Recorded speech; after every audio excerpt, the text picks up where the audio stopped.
नमस्कार, स्वागत है सभी का अपने यूट्यूब चैनल आई के हिंदी टारगेट में। जैसा कि आप लोग जान चुके हैं कि इस चैनल के माध्यम से 10 प्रश्नों की श्रृंखला प्रत्येक दिन चलाई जा रही है। आज हम लेकर आए हैं खंड 21, जैसा कि आप लोग को स्क्रीन पर दिख रहा है।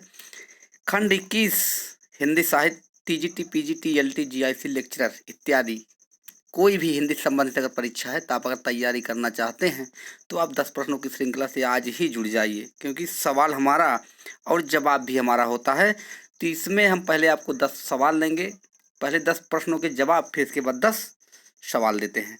तो चलिए, श्रृंखला लगातार चल रही है। पहले हम 20वें भाग का आपको जवाब देंगे, फिर आपका 21वें भाग में फिर सवाल आपको देंगे। चलिए, पहला प्रश्न हम लेकर चलते हैं। आपको कौन सा प्रश्न था उसको हम देखते हैं। अगर आप नए हैं तो चैनल को सब्सक्राइब अवश्य कर लें, लाइक कर दें, बेल आइकन को भी प्रेस कर दें ताकि आने वाले सारे नोटिफिकेशन आपको मिलते रहें। पहला प्रश्न था, राधा वल्लभ संप्रदाय के प्रवर्तक हैं। तो राधा वल्लभ संप्रदाय के प्रवर्तक हैं में ये आपका निम्बकाचार्य, वल्लभाचार्य, चैतन्य महाप्रभु और स्वामी हरिदास, यानी चारों में से कोई नहीं है इसमें। यानी गलती हमारी है, क्योंकि इसमें ऑप्शन जो डालना था वो नहीं डाले हैं, लेकिन कोई बात नहीं, हम आपको बता देते हैं। तो चारों में से मान चलिए एक हम काट देते हैं, स्वामी हरिदास को यहाँ कर देते हैं। इसके हैं हित हरिवंश, आप जान लीजिए कौन है हित हरिवंश। हित हरिवंश और राधा वल्लभ संप्रदाय के प्रवर्तक कौन है? हित हरिवंश हैं। चलते हैं फिर अगले प्रश्न पर।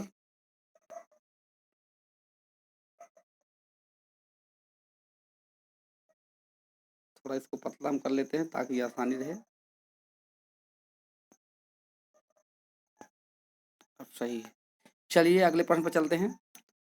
नाथ संप्रदाय में बालनाथ किसे कहा जाता है?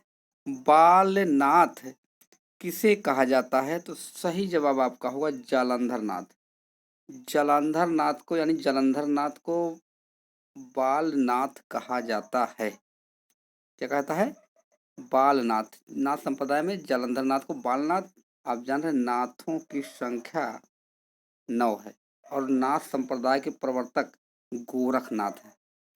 नाथ संप्रदाय के प्रवर्तक गोरखनाथ है और नाथों की संख्या 9 है। तीसरा प्रश्न था, राजेंद्र यादव और मन्नू भंडारी ने संयुक्त रूप से किस उपन्यास की रचना की है? संयुक्त मतलब दोनों मिलकर किए हैं। तो ये सही जवाब है आपका 1 इंच मुस्कान। अगर किसी कारण से राजेंद्र यादव नहीं देता है तो आप मन्नू भंडारी को लगा देंगे, मन्नू भंडारी नहीं तो राजेंद्र यादव नहीं तो दोनों आपके ऑप्शन सही हैं। तो कौन सा है? 1 इंच मुस्कान। सभी रचनाएं इन्हीं का है। तीसरा था, काव्य मीमांसा ग्रंथ किसका है? काव्य मीमांसा ग्रंथ किसका है? तो ये सही जवाब आपका होगा राजशेखर का है। किसका है? काव्य मीमांसा राजशेखर का है। अब चलते हैं अगले प्रश्न पर। आपको बता दें, जब आपका एडेड जूनियर में भर्ती आ गया है और ऑनलाइन आज से प्रारंभ हो चुका है, तो उसमें आप किसी भी विषय से फॉर्म डाल सकते हैं, किसी भी विषय से डाल सकते हैं। आप अगर चाहें तो हिंदी से डाल सकते हैं, क्योंकि उसमें कोई कंबाइंड कॉम्बिनेशन कोई बात नहीं हुआ है, कोई ऐसी बात नहीं। अगर आप चाहें तो हिंदी से भी डाल सकते हैं, संस्कृत से, अंग्रेजी से, समाज से, कुछ भी, चाहे बीए हो चाहे बीएससी हो, कुछ भी आपके लिए कोई इसमें रोकथाम नहीं है। किसी भी तरह से आप स्वतंत्र हैं, चाहे हिंदी से डालो चाहे संस्कृत से, कुछ भी, ऐसा कुछ अभी नहीं कहा गया है। तो आप हिंदी से अगर हैं तो हिंदी तैयारी आप अच्छी से कर लीजिए। चौथा प्रश्न, पांचवा, रामनरेश त्रिपाठी की कौन सी रचना खंड काव्य नहीं है? तो खंड काव्य नहीं है तो मानसी। मानसी खंड काव्य नहीं है, ये फुटकर कविताओं का संग्रह है। मानसी फुटकर कविताओं का संग्रह है। बाकी स्वप्न, पथिक, मिलन, तीनों रचनाएं क्या हैं? खंड काव्य। और चारों रचनाएं रामनरेश त्रिपाठी की हैं, ये जानते रहिए। चलते हैं अगले प्रश्न पर। मुख मयंक सम मंजू मनोहर, मुख मयंक सम मंजू मनोहर में कौन सा अलंकार है? तो सही जवाब आपका होगा उपमा अलंकार। कौन सा अलंकार है? उपमा अलंकार है। मुख मयंक सम मंजू मनोहर। तो आपको पकड़ना कैसे है? सम से, यानी सम, सा, सरिस, समान, सी, ज्यों त्यों, यू इत्यादि अगर आ जाते हैं किसी भी पंक्ति में कोई एक, तो आप जान जाइए क्या है, उपमा अलंकार है। आगे चलते हैं। यमुना का पर्यायवाची शब्द नहीं, यमुना का पर्यायवाची शब्द नहीं है, तो आपका सही जवाब होगा कांतार। कांतार यमुना का पर्यायवाची नहीं, कांतार का अर्थ होता है जंगल। क्या होता है, जंगल। बाकी कृष्णा का, अर्कजा, कालिंदी, ये सब यमुना के पर्यायवाची हैं। यमुना में सूर्य के पर्यायवाची में पुत्री का पर्यायवाची जोड़ देंगे तो यमुना का बनता चलाएगा, जैसे अर्कजा, रवि तनया, सूर्य सुता। इसी तरह से आप उसमें जोड़ते जाइए, वो आपका वो यमुना का पर्यायवाची बनता चला जाएगा। तो दो मुख्य हैं ये जानते रहिए आप। सही जवाब है कांतार। सातवां आठवां है, शुद्धाद्वैत किसका दर्शन है? शुद्धाद्वैत किसका दर्शन है? तो ये है वल्लभाचार्य का। शुद्धाद्वैत वल्लभाचार्य का दर्शन है। वल्लभाचार्य, निम्बार्काचार्य के जान रहे हैं, निम्बार्काचार्य का द्वैताद्वैत है और भेदाभेद है। मध्वाचार्य का द्वैतवाद है और रामानुजाचार्य का विशिष्टाद्वैतवाद है। नौवां है, पौमचर्यू किस छंद में लिखा गया है? तो पौमचर्यू जो लिखा गया है आपका कड़वक बद्ध में। कड़वक बद्ध में लिखा है, क्योंकि दोहा चपाई का ज्यादा नियम था। कड़वक बद्ध में पौमचर्यू छंद में लिखा गया है, कड़वक। आगे चलते हैं सातवां पर।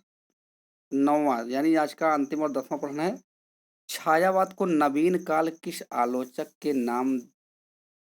आलोचक ने नाम दिया? छायावाद को नवीन काल किस आलोचक ने? तो कृष्ण शंकर शुक्ल। सही जवाब होगा कृष्ण शंकर शुक्ल ने छायावाद को नवीन काल नाम दिया है। इसी तरह से आपको नवीन काल एक और मिलेगा, वर्तमान काल को, यानी आधुनिक काल को नवीन काल किसने कहा है? तो वर्तमान यानी आधुनिक काल को किसने कहा है? गुलाब राय। बाबू गुलाब राय ने नवीन काल कहा है वर्तमान काल को, और छायावाद को नवीन काल कहा है कृष्ण शंकर शुक्ल। अब चलते हैं आपको लेकर 10 प्रश्नों की श्रृंखला की तरफ। यानी 10 प्रश्न आपके कौन कौन से आज हैं जो आपको कमेंट बॉक्स में लिखकर जवाब देने हैं। तो चलिए बिना किसी देरी के हम आपको लेकर चलते हैं 10 प्रश्नों की श्रृंखला पर। तो 10 प्रश्नों की श्रृंखला में पहला प्रश्न आपके सामने है। आज हमको लिखना पड़ा क्योंकि समय का अभाव था, इसलिए हम इसको ऐसे ही लिखे हैं, फिर आपको कल से वैसे ही मिलेगा। तो आप देखिए पहला प्रश्न क्या है कि भक्त के आद्य आचार्य माने जाते हैं, यानी भक्त के आद्य आचार्य माने जाते हैं, तो कौन माने जाते हैं? रामानंद, रामानुजाचार्य, अग्रदास, कबीरदास। तो चारों में से कौन माने जाते हैं, ये आपको जवाब देना है, कौन सही जवाब होगा।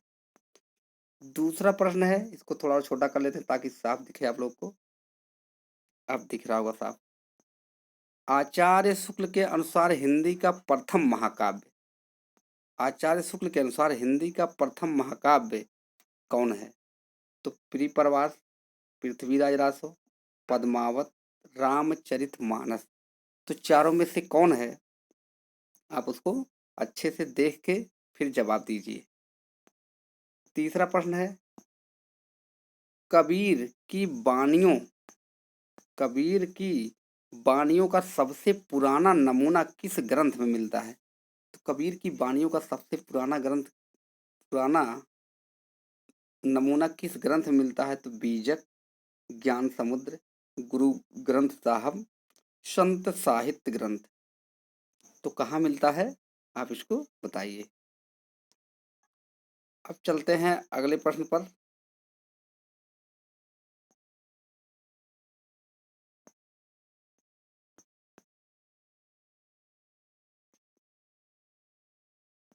चौथे प्रश्न पर, देसिल बयना सब जन मिठा पंक्ति है। बहुत बार पूछा गया है, कई बार, और बहुत लोग गलत कर देते हैं। देसिल बयना सब जन मिठा पंक्ति है, तो रसखान, तुलसी, विद्यापति, अमीर खुसरो। तो चारों में से कौन है, उसको आप सही जवाब दीजिए। पांचवा है, हिंदी साहित्य का इतिहास कितने भागों में विभाजित है?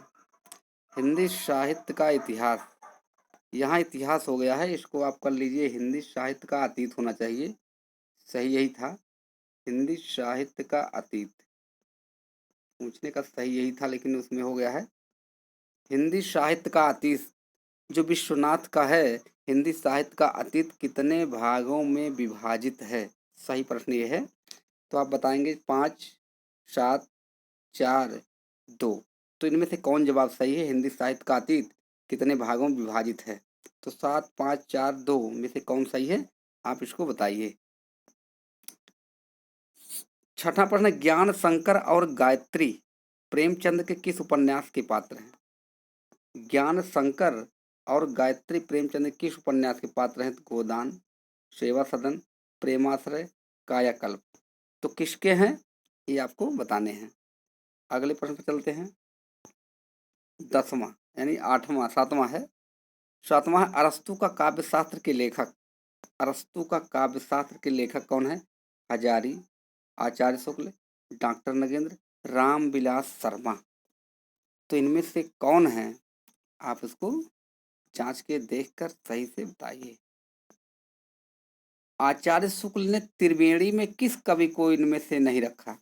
इनमें से किस कवि को नहीं रखा? आचार्य शुक्ल ने जो लिखा त्रिवेणी रचना लिखी है, त्रिवेणी का मतलब 3 लोग हैं, लेकिन किसको नहीं रखे हैं ये आपको बताने हैं। तुलसी, जायसी, सूरदास, कबीरदास। तो चारों में से किसको नहीं रखे हैं इसको आप बढ़िया से देख कर बताइए। 9वां है, सरगुजिया किस बोली को कहा जाता है? देखिए सरगुजिया नाम भी है। सरगुजिया किस बोली को कहा जाता है? इसको ध्यान से देखिए, बहुत बार पूछा गया है। बघेली, अवधी, छत्तीसगढ़ी, हरियाणवी। तो किसे कहा जाता है? आप उसको बढ़िया से अच्छे से देखकर जवाब दीजिए। और आज का अंतिम और 10वां प्रश्न है, देख लीजिए। वर्वय छंद बनता है, वर्वय छंद बनता है कैसे बनता है? 11 13 से, 11 और 13 मात्रा से, 13 11 से, 12 7 से, 12 7 से और 15 7 से। तो चारों में से कौन सही है? आपको इसको बताना है। चारों में से कौन विकल्प सही? पहला है, दूसरा है, तीसरा है, चौथा। ये आपको बताने हैं। तो आज के लिए इतना ही। फिर इसी तरह हम लेकर मिलते हैं अगला प्रश्न, अगला वीडियो। तब तक के लिए धन्यवाद।